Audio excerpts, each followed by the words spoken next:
Si Jose at ang kaniyang mga kapatid. Ika-37 kabanata. Nagpaiwan si Jacob para manirahan sa Kanaan, ang lupaing tinitirahan din dati ng kaniyang ama. Ito ang salaysay tungkol sa pamilya ni Jacob. Nang 17 taong gulang si Jose, nagbabantay siya ng mga hayop kasama ng kaniyang mga kapatid na mga anak ni Bilha at ni Zilpa, na mga asawa ng kaniyang ama. Ipinagtapat ni Jose sa kaniyang ama ang masasamang ginagawa ng kaniyang mga kapatid. Mas mahal ni Jacob si Jose kaysa sa iba niyang mga anak, dahil matanda na siya ng isilang si Jose. Kaya itinahi niya si Jose ng maganda at mahabang damit. Pero nang napansin ng mga kapatid ni Jose na mas mahal siya ng kanilang ama kaysa sa kanila, nagalit sila kay Jose at sinabihan ito ng masasakit na salita. Isang gabi, nanaginip si Jose. Nang isalaysay niya ito sa mga kapatid niya, lalo silang nagalit sa kanya, sapagkat ito ang isinalaysay niya. Nanaginip ako na habang naroon tayo sa bukid na nagbibigkis ng mga uhay, bigla na lang tumayo ang ibinigkis ko at pinaikutan ito ng inyong mga ibinigkis na uhay na nakayuko. Sinabi ng kanyang mga kapatid, "Ano? Magiging hari ka at mangunguna sa amin?" Kaya lalo pa silang nagalit kay Jose. Muling nanaginip si Jose at isinalaysay na naman niya sa kanyang mga kapatid. Sinabi niya, "Nanaginip ako ulit na nakita ko ang araw, ang buwan at ang 11 bituin na yumuyo ko sa akin." Isinalaysay din ni Jose ang panaginip niya sa kanyang ama, pero nagalit din ang kanyang ama sa kanya. Sinabi niya, "Ano ang ibig mong sabihin? Na kami ng iyong ina at ng mga kapatid mo ay yuyuko sa iyo?" Nainggit ang mga kapatid ni Jose sa kanya, pero si Jacob ay sinarili na lamang ang bagay na ito. Ipinagbili si Jose ng kanyang mga kapatid. Isang araw, pumunta ang mga kapatid ni Jose sa Shechem para magbantay ng mga hayop ng kanilang ama. Sinabi ni Jacob kay Jose, "Ang mga kapatid mo ay naroon sa Shechem na nagpapastol ng mga hayop. Pumunta ka roon at tingnan mo kung maayos ang kalagayan ng mga kapatid mo at ng mga hayop.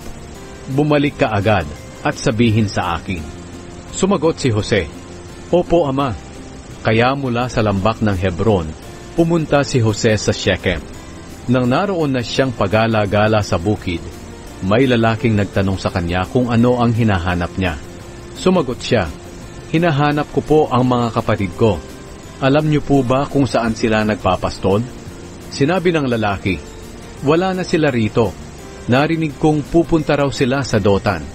Kaya sinundan sila roon ni Jose at nakita niya sila sa Dotan. Malayo pa si Jose ay nakita na siya ng mga kapatid niya. At bago pa siya makarating, binalak na nila na patayin siya. Sinabi nila, "Paparating na ang mapanaginipin. Hali kayo, patayin natin siya at ihulog sa isa sa mga balon dito. Sabihin na lang natin na pinatay siya ng mabangis na hayop. Tingnan nga natin kung magkakatotoo ang mga panaginip niya." Nang marinig ni Reuben ang balak nila, pinagsikapan niyang iligtas si Jose. Sinabi niya, "Huwag na lang natin siyang patayin. Ihulog niyo na lang siya rito sa balon sa ilang, pero huwag ninyo siyang papatayin." Sinabi iyon ni Reuben dahil plano na niyang iligtas si Jose at ibalik sa kanilang ama. Kaya pagdating ni Jose, hinubad nila ang mahaba at magandang damit nito at inihulog sa balon na walang tubig. Habang kumakain sila, may natanaw silang mga mangangalakal na Ismaelitang nanggaling sa Gilead. Ang mga kamelyo nila ay may kargang mga sangkap, gamot at pabangong dadalhin sa Ehipto.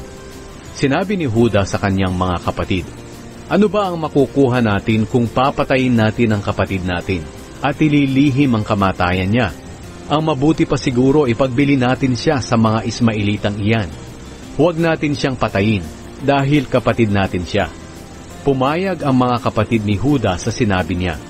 Kaya pagdaan ng mga mangangalakal na Ismaelita, iniahon nila si Jose mula sa balon at ipinagbili nila sa halagang 20 pilak. At dinala si Jose ng mga Ismaelita sa Ehipto.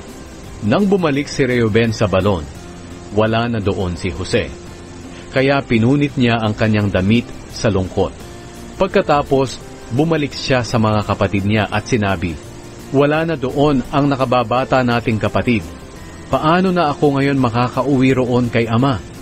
Nagkatay sila ng kambing at isinawsaw sa dugo nito ang damit ni Jose.